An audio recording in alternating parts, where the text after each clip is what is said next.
Assalamualaikum warahmatullahi wabarakatuh. Hai kawan, salam jumpa, salam kenal.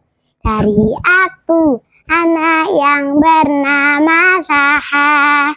Aku ingin mempersembahkan cerita.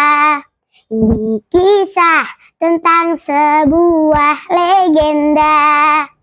Cerita yang sangat legenda ini berasal dari Provinsi Jawa Timur yang berjudul Cindelaras dengan karangan Gibran Maulana.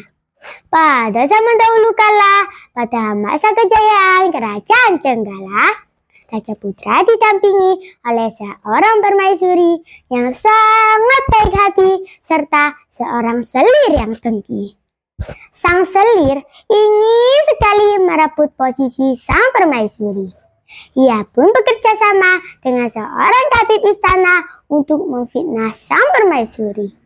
Sang putri selir berpura-pura sakit yang sangat parah sehingga sang tabib istana dipanggil untuk mengobatinya.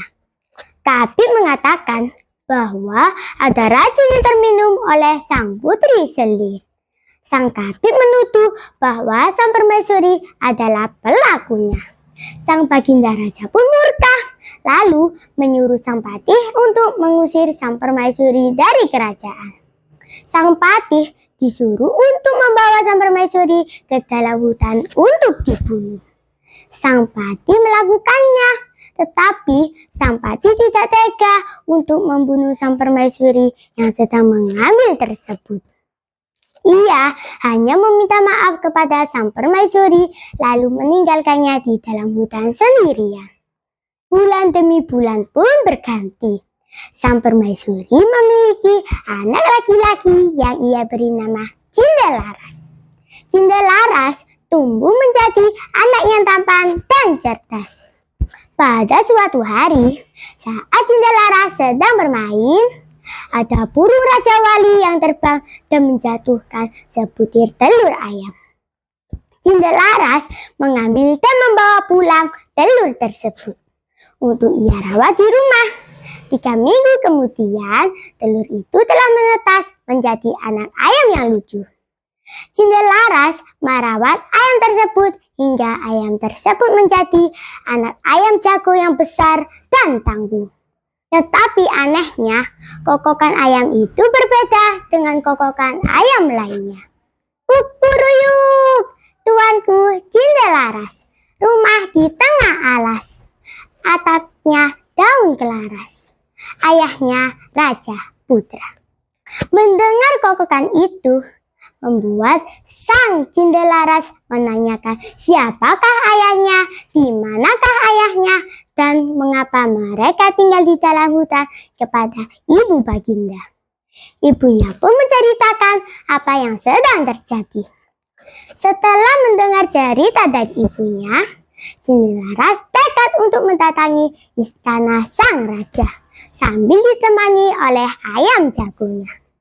Setelah tiba di sana, ia melihat pertarungan ayam yang sangat seru.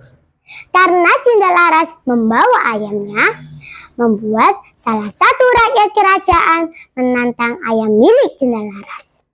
Mereka pun beradu ayam, dan akhirnya ayam milik Cindelaras menang dengan sangat singkat. Melihat kejadian itu, membuat rakyat kerajaan lainnya menantang ayam milik Cindelaras lagi. Walaupun diadukan beberapa kali, ayam milik Cindelaras tidak terkalahkan. Mendengar berita itu, membuat sang raja menyuruh sang patih untuk membawa pemuda tersebut ke depan hadapannya untuk ia adu kepada ayam milik baginda raja. Sebelum pengaduan, sang raja membuat kesepakatan bahwa jika Cindelaras menang, ia akan mendapatkan separuh kekayaan milik sang baginda raja. Tetapi jika Cindelaras kalah, maka ia harus dikucilkan. Gong pun berbunyi, menandakan permainan telah dimulai. Tak beberapa saat, Ayam milik Cendalaras akhirnya menang dengan sangat telak. Sang raja bersedih karena harus kehilangan separuh kekayaan milik Baginda.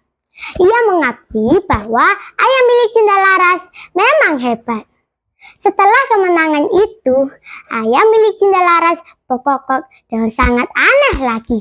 Kukuruyuk, tuanku Cendalaras, rumah di tengah alas, atapnya daun kelaras, ayahnya Raja Putra.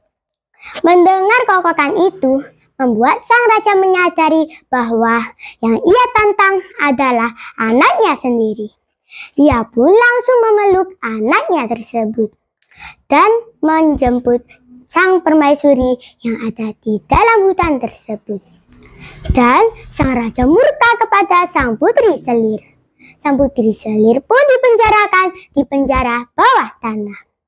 Saat Cendalaras sudah dewasa, ia menggantikan ayahnya sebagai raja. Mereka pun hidup bahagia selamanya. Nah teman-teman, dari cerita tadi, hikmah yang bisa kita ambil adalah kebenaran akan selalu menang melawan kejahatan. Sekian dulu dari cerita saya, semoga bermanfaat bagi kita semua. Terima kasih. Wassalamualaikum warahmatullahi wabarakatuh.